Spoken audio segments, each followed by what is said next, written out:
தங்களின் கடைசி மூச்சு இருக்கும் வரை சமூக ஏற்றத்தாழ்வுகளுக்கு எதிராகவும் சமூக நீதிக்காகவும் உறுதியாக நின்ற பெரியாரும் அம்பேத்கரும் என் விருப்பத்திற்குரிய போர் வீரர்கள்.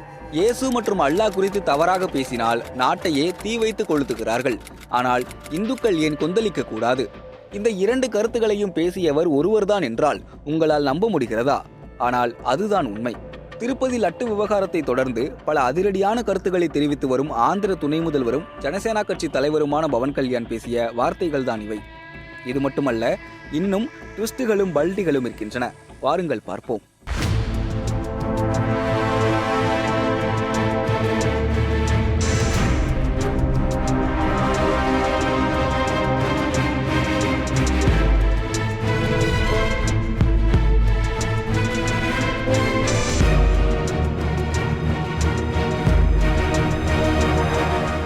அண்ணன் சிரஞ்சீவி காங்கிரஸில் தனது பிரஜாராஜ்யம் கட்சியை இணைத்த பிறகு அரசியலில் இருந்து ஒதுங்கியிருந்த பவன் கல்யாண் 2014ஆம் ஆண்டு ஜனசேனா என்னும் கட்சியை தொடங்கினார். அந்த தேர்தலில் தேசிய ஜனநாயக கூட்டணியை ஆதரித்து இருந்தாலும் 2019 தேர்தலில் பகுஜன் சமாஜ் கம்யூனிஸ்ட் கட்சிகளுடன் இணைந்து தேர்தலை சந்தித்தார். அப்போது அம்பேத்கரின் கனவுகளை நிறைவேற்ற நாங்கள் ஒன்று கூடியுள்ளோம்.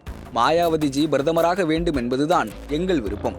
நாங்கள் உறுதியாக சொல்கிறோம், எங்கள் விருப்பம் வருகின்ற நாட்களில் நிறைவேறும் என மிக ஆவேசமாக பேசினார். அது மட்டுமல்ல, 2014 தேர்தலில் தேசிய ஜனநாயக கூட்டணியை ஆதரித்ததற்காக நான் வருத்தப்படுகிறேன். சந்திரபாபு நாயுடுவிடம் ரொம்ப ஜாக்கிரதையாக இருக்க வேண்டும் என்று கற்றுக்கொண்டேன். அவர் எப்போது நண்பராக இருப்பார், எப்போது எதிரியாக மாறுவார் என்றே தெரியாது எனவும் கருத்து தெரிவித்திருந்தார். ஆனால் நடந்து முடிந்த நாடாளுமன்ற தேர்தல் மற்றும் ஆந்திர சட்டமன்ற தேர்தலுக்கு பாஜக மற்றும் தெலுங்கு தேசம் கூட்டணிக்கு அச்சாரம் போட்டவரே பவன் கல்யாண் தான்.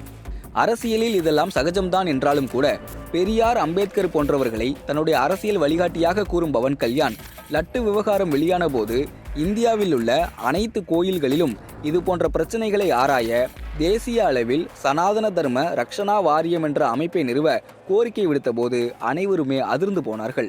சக நடிகரான பிரகாஷ்ராஜே பவன் கல்யாணின் அந்த பேச்சை கண்டித்தார். தேசிய அளவில் ஏன் அச்சத்தை பரப்புகிறீர்கள் என கேள்வி எழுப்பினார். தவிர லட்டு விவகாரத்தில் ஊழியர்கள் மெத்தனமாக இருந்து பெரும் பாவம் செய்துவிட்டனர். இந்த பாவத்திற்கெல்லாம் நான் துணை இல்லாவிட்டாலும் இவ்வாறு நடந்ததற்கு ஏழுமலையானிடம் மன்னிப்பு கேட்க வேண்டும் என்றே நினைக்கின்றேன். அதற்காக 11 நாள் தீட்சை விரதத்தை இன்று தொடங்கியுள்ளேன் என அவர் செய்த செயல்களும் விமர்சனத்திற்கு உள்ளானது. ஆட்சி அதிகாரத்தை கையில் வைத்திருக்கும் நீங்கள் ஒருவேளை தவறு நடந்திருந்தால் விசாரணை செய்து உரிய நடவடிக்கை எடுக்காமல் அதை வைத்து அரசியல் செய்வது எந்த விதத்தில் நியாயம் என நடுநிலையாளர்கள் கேள்வி எழுப்பினர். அது மட்டுமல்ல, இயக்குனர் பிரேம்குமார் இயக்கத்தில் வெளியான மெய்யழகனின் ப்ரமோஷனுக்காக பத்திரிகையாளர் சந்திப்பு ஆந்திராவில் நடைபெற்றது. அதில் தொகுப்பாளர் ஒருவர் கார்த்தியிடம் லட்டு வேண்டுமா என்று ஜாலியாக கேட்க, அதற்கு கார்த்தி இந்த நேரத்தில் லட்டு பற்றி பேச வேண்டாம், இது சென்சிட்டிவான விஷயம் என்று பொறுப்பாக பதிலளித்தார். ஆனால் பவன் கல்யாணோ நேற்று நடைபெற்ற சினிமா நிகழ்ச்சி ஒன்றில் லட்டை பற்றி கிண்டலாக பேசியிருப்பதை பார்த்தேன்.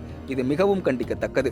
திருப்பதி லட்டு விவகாரத்தை காமெடியாக்க வேண்டாம். ஒரு நடிகராக உங்களை நான் மதிக்கிறேன். அதே சமயம் நடிகர்கள் இந்து சனாதன தர்மத்தை மதிக்க வேண்டும் என்று ஆவேசத்துடன் பேச அனைவருமே அதிர்ந்து போனார்கள். இதைவிட அந்த கேள்வியை கார்த்தி எப்படி பொறுப்பாக கையாள முடியும்? சென்சிட்டிவ் என்று சொல்வதே தவறு என்றால் வேறு எப்படி சொல்வது என ஆந்திர நெட்டிசன்களே பவன் கல்யாணை வருத்தெடுத்தனர். ஆனால் கார்த்தி மன்னிப்பு கேட்ட நிலையில் 2 நாட்களுக்கான மீம்ஸ் கண்டென்ட்டாக அது மாறிப்போனது. அதைவிட சமீபத்தில் திருப்பதியில் நடந்த கூட்டத்தில் பேசிய பவன் கல்யாண் சனாதனம் என்பது ஒரு வைரஸ் மாதிரி, அதை நாசம் செய்ய வேண்டும் என்று தமிழ்நாட்டில் ஒரு தலைவர் சொல்லி இருக்கிறார். உங்களால் சனாதன தர்மத்தை அழிக்க முடியாது. சனாதன தர்மத்தை யாரேனும் அழிக்க முயன்றால் ஏழுமலையானின் பாதத்திலிருந்து சொல்கிறேன், நீங்கள் தான் அழிந்து போவீர்கள். உங்களைப் போல நிறைய பேர் வந்து போய்விட்டார்கள். ஆனால் சனாதன தர்மம் அப்படியே தான் நிலைத்திருக்கிறது என கருத்து தெரிவித்தார். ஆனால் உதயநிதி சனாதனம் கருத்து பேசியே கிட்டத்தட்ட 1 வருடத்திற்கு மேலாகிவிட்டது. இப்போது அதை பேசி அரசியல் செய்கிறார் பவன் கல்யாண். ஆந்திராவில் தமிழர்களும் தமிழ்நாட்டில் தெலுங்கர்களும் பெரும்பான்மையாக வசிக்கும் போது இது போன்ற சென்சிட்டிவான விஷயங்களை பேசி சென்சிட்டிவ்னு சொன்னா பவன் கல்யாண் கோச்சிக்குவாரு. பழைய விஷயங்களை பேசி அரசியல் செய்வது ஏன் என கேள்வி எழுப்புகிறார்கள் நடுநிலையாளர்கள். தென்னகத்தின் முக்கியத்துவத்தை சொல்லக்கூடியவர்களை ஒரு அணியாக திரட்டவிருக்கிறேன்.